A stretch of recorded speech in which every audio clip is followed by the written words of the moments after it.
Shifting focus for now, India has taken another step to promote alternative fuels by removing the excise duty on petrol blended with higher levels of ethanol. According to a government notification, petrol containing between 22% and 30% ethanol will now be exempt from excise duty. The tax exemption expected to basically encourage greater production and availability of higher ethanol blends in the future.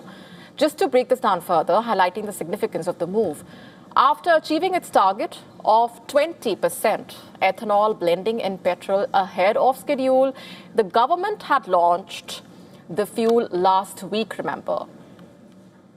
The plan is to roll it out through 50 to 100 dedicated stations across Delhi, NCR, Mumbai, Pune, Nagpur. The target is even more ambitious going forward, with around 5,000 of these outlets planned by the end of 2027. At the center of this strategy are flex fuel vehicles.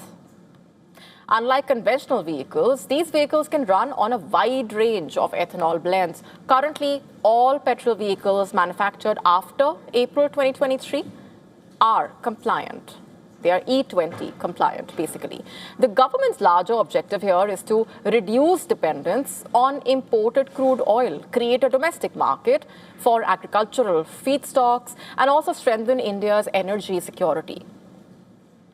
Ethanol blending has created a new demand stream for crops and significantly also reduced foreign reserves. And just to understand the ethanol story here, it helps to also understand the fuel itself. Ethanol is an alcohol-based biofuel produced from agricultural feedstocks like sugarcane, maize, rice. The number attached to ethanol fuel simply refers to the percentage of ethanol in the blend. E20 meaning 20% ethanol and 80% petrol. E85 containing 85% ethanol and 15% petrol. A car can run on ethanol because ethanol burns inside an internal combustion engine, which much like petrol does, basically. And this creates both advantages and also trade-offs. Higher ethanol use can lower crude oil imports, reduce carbon emissions, and support domestic agriculture. But it can also lead to lower fuel economy, require specialized vehicles, and increase the competition for agricultural land and water resources.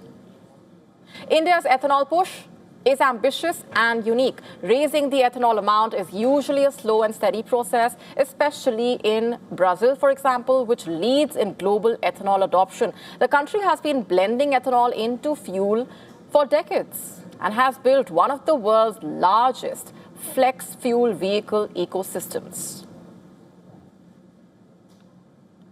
Pure ethanol fuel, also known as E100, is widely available, and most vehicles can run on multiple ethanol blends. The United States, for example, follows with E10 as its standard fuel and E85 available for flex fuel vehicles. Several South American countries, including Paraguay and Argentina, also operate with relatively high blending mandates. India's achievement of E20 places it among the world's most aggressive ethanol blending programs. However, unlike Brazil, India is still at the beginning of building a flex fuel vehicle ecosystem. Fuel stations are expanding, but vehicle adoption remains limited. And that means the next stage of India's ethanol journey will depend on how quickly consumers, automakers, and policymakers can actually work together to scale flex fuel vehicles.